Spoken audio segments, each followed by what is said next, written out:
Assalamualaikum warahmatullahi wabarakatuh. Apa kabar semuanya? Semoga dalam keadaan baik-baik saja. Di segmen kali ini yaitu segmen teman tidur.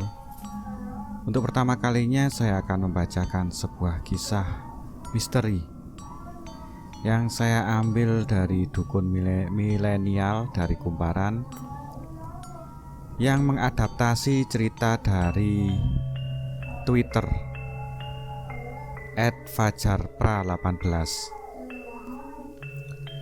Judulnya adalah Solo Riding. Untuk yang pertama diberi judul Kisah Majid. Saat itu Senin 14 Januari 2019.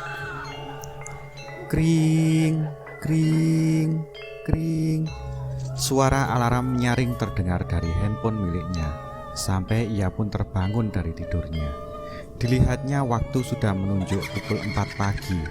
Ia pun bangun untuk membersihkan diri dan bergegas ke musola dekat rumahnya. Pagi itu masih gelap gulita.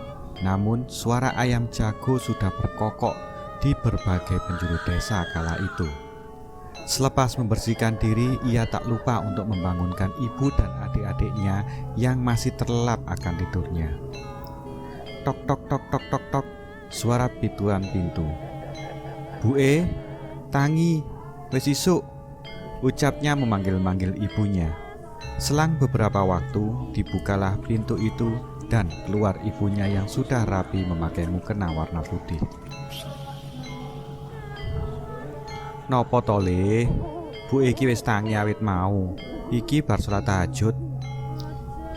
"Oh iya Bu tak kira durung tangi." "Ya wis kono, siap-siap neng langgar. Bu meh nggugah adik-adikmu."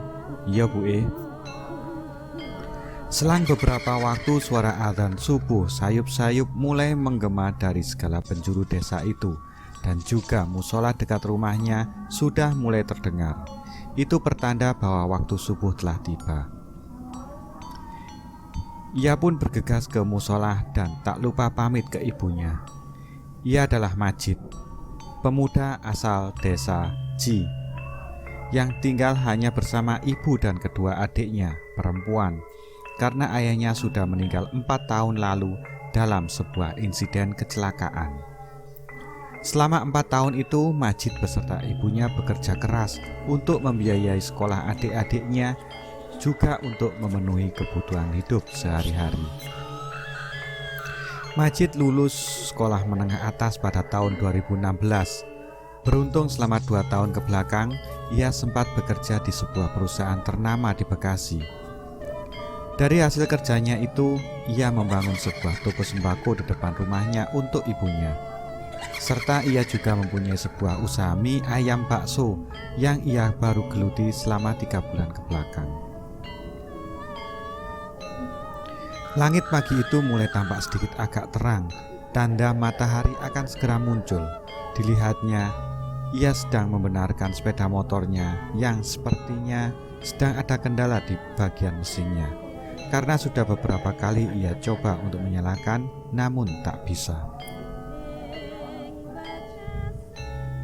"Motormu neng opo to Le? Mogok maneh?"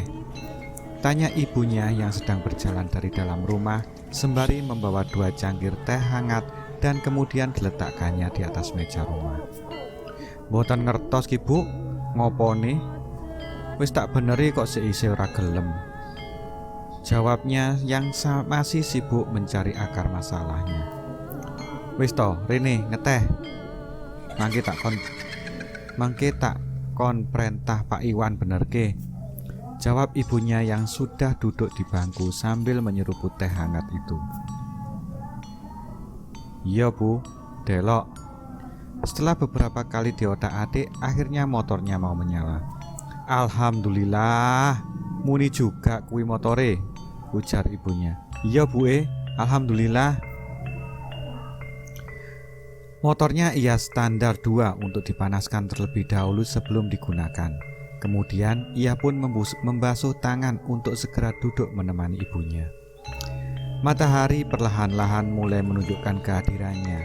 Langit yang tadinya gelap gulita sekarang mulai perlahan terang, dan waktu saat itu sudah menunjukkan pukul 6 pagi. Kedua adiknya sudah bersiap-siap untuk berangkat sekolah. Adik pertamanya bernama Amelia, sekarang sudah kelas 3 SMA yang sebentar lagi akan segera lulus. Dan adik keduanya bernama Ani, sudah kelas 1 SMA, yang mana mereka berdua sekolah di tempat yang sama. "Meh mangkat saiki nopo, Dik?" Tanya Majid melihat kedua adiknya yang sudah rapi dengan pakaian sekolahnya. "Yo Mas, meh mangkat saiki," jawab Lia sembari membenarkan kerudungnya. "Mas, aku tumbas no iki yo," tunjuk Ani di layar HP-nya yang tiba-tiba menyodorkan ke Majid. "Yo, mengko tak golek duit nang pasar," ujarnya seraya mengangguk tanda setuju. "Ojo neng pasar, iki wae neng shop." "Yo Dik, yo." "Ye, matur nuwun Mas," girang Ani karena Majid mau membelikannya tas yang ia sukai itu. Amelia hanya diam saja melihat tingkah laku adiknya. "Duk, Rene," saut ibunya ke Amelia. "Ya Bu, piye?" tanya Amel. "Iki sangune, nggo kowe cah loro." Ibunya mengambil uang dari dompet dan dikasihkan ke Amel. "Matur nuwun Bu, ya wis kula pamit meh mangkat sekolah nggih." "Nggih, hati-hati neng dalan, Nduk." "Nggih Bu." Mereka berdua pun berangkat sekolah dan tak luput berpamitan dulu ke Majid serta ibunya. Pagi itu terasa sejuk cuacanya dan begitu damai rasanya melihat adik-adiknya yang sekarang sudah tumbuh besar juga cantik seperti ibunya. Kring, kring, kring, kring. Terdengar suara bel sepeda ontel dari arah depan rumah. Sepertinya ada seseorang yang datang. Majid kebetulan sedang ada di dapur, menyiapkan segala sesuatu keperluan untuk dagangannya nanti sore. Sedangkan ibunya ada di ruang tamu sedang duduk sambil menghitung uang untuk belanja keperluan tokonya.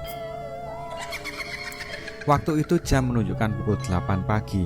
Suara bel sepeda masih terdengar dan kemudian berhenti. Tak lama setelah itu,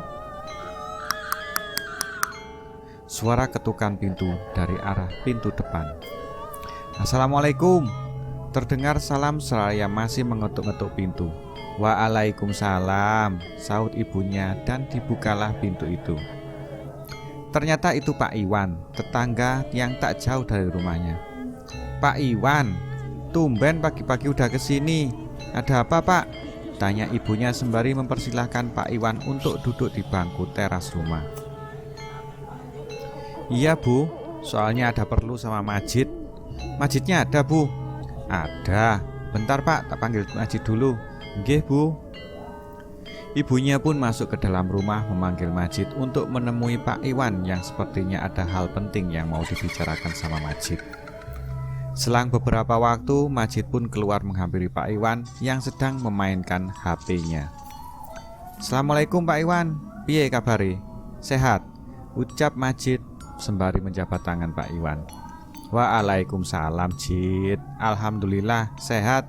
Awakmu piye? Sehat?" "Alhamdulillah Pak, sehat." "Gimana Pak, ada perlu apa kok pengen ketemu saya?" "Ini Jid, anakku Putri dapat panggilan kerja. Aku kesini mau minta tolong anterin Putri ke sana, bisa apa enggak?" "Minta dianterin hari apa Pak?" "Besok hari Selasa. Soalnya mulai kerja hari Kamis. Bisa apa enggak Jid?" Majid terdiam. Mendengar perintah Pak Iwan, ia sebenarnya ragu untuk setuju karena mengingat ia harus dagang. Lalu dari dalam rumah ibunya keluar sembari membawa 2 cangkir kopi panas beserta camilan di sebuah nampan kayu yang diletakkan di meja. Nah, untuk cerita selanjutnya ikuti terus di Pengantar Tidur kali ini. Terima kasih. Wassalamualaikum warahmatullahi wabarakatuh.